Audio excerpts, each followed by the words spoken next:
I'm Mike with Oscar W. Larson, and this is the TLS4 Veeder-Root. This monitors the tank volume, if there's water in the tank, how full the tank is. It also monitors liquid sensors. There's one in the tank walls, and then there's two for the supply line, and the supply line and the return line. So there's two sensors up there, and then there's one in the tank itself. This is a basic operation. You touch it, it'll tell you the volume, 90% volume, height, water, how much is in there. And then at the very top, there's a green line for system okay, but if you touch it, if it's flashing red, it means the sensor's an alarm. There's low fuel in the tank, the water in the tank, could be multiple things. Pretty much that's all there is to this. If it says that like a fuel alarm, it's one of the sensors going off. And if you click on it, it'll tell you the location of the sensor. So interstitial is in between the walls. And then you got your supply and return line up for the return lines. Yep, it's audioable too. So it'll be flashing red and it'll be beeping nonstop until someone actually touches it twice. So you'd have to touch that green, it'd be red bar. You'd have to actually touch it once. It'll show you the alarm right here. Like there's a history. And then it'll actually show you, then you have to hit it again to silence the alarm. No, it'll beep nonstop until someone touches it. Nope, it'll shut off forever then. Yeah, it'll be shut off forever and it'll show you what the active time the alarm happened. And then once it actually clears, it'll show a clear time. And then it should go away on its own. And it'll go back to a green bar once the alarm is actually resolved. Yeah, so there's an address book in there so you can set up contacts. And if you log into it remotely, they can have their own username and password to actually log into the unit. Yeah, so you can set separate passwords, usernames, what they have access to. So people can't mess with programming and stuff. They could actually just log in, see the alarms. They can acknowledge the alarm remotely, so it silence it. Yeah, so if you actually, can log in through the network, you can acknowledge the alarm, see the alarm, silence it remotely so no one has to come down here if it's locked. And if it does go into alarm, you could set it up so it emails you. So you could email whoever needs to know about it. They also have a phone app for it also, but I don't know, in here you guys don't really have phone service. So it's called, I think it's 450 View or View Plus. I actually have it on my phone.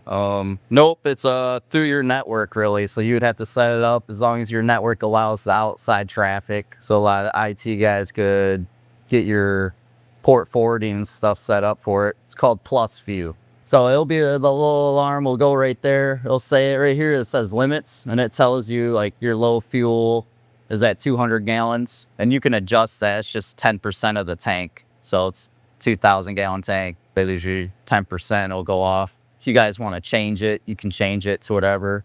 And it'll tell you when there's a delivery needed at the same time. Overfill, we set it at 85%. Usually it's 90, but with how long the pipe is from here to the delivery, we set it a little lower just so there's an alarm upstairs where he delivers. So when this hits 85, it'll let him know while he's delivering.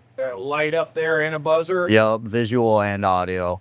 And I think the audio goes off for like 10 seconds, but the light will go on till the alarm actually clears or there's an acknowledge button upstairs. No, just strictly this tank, yep. And I'm pretty sure that monitors the day tank, that bad boy there, but I'm not too sure what it really monitors. Yeah, 'cause the other sensors, I think they're right there, those U's.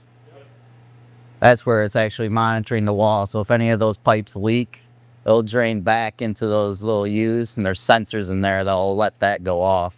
And the other one's at the end of that tank, and it monitors in between the walls of the actual tank itself. It's double wall. It's double? Yep. So the main product line, yeah. So that's why that's the double wall sensor pretty much. So if it's leaking, yeah, that alarm will go off and the Veeder-Root will go off. Not very much. No, I've messed with it here while I was here, but I haven't really. I mean, there's a filter in there. Sounds like it's going off right now. Yeah, I think it's controlled by this. So I don't know how they program that, but there's a filter in here that probably has to be changed every once in a while. Looks like you got a gauge. can gauge it. A couple ball valves to close to change it out. Yeah, it only cycles this tank, so it's not messing with the day tank. But I thought someone was saying it was set up for like, but yeah, all that's controlled by that. I think this even controls once the day tank hits a certain level, it'll kick these pumps on to fill up the day tank on it's like the 9th floor. But we didn't set that up, so I don't know who programmed that or was in. Right, yeah. 'Cause other than that, that's it. It's not too much to it. Filter change. We can, yep. I mean, it's pretty simple.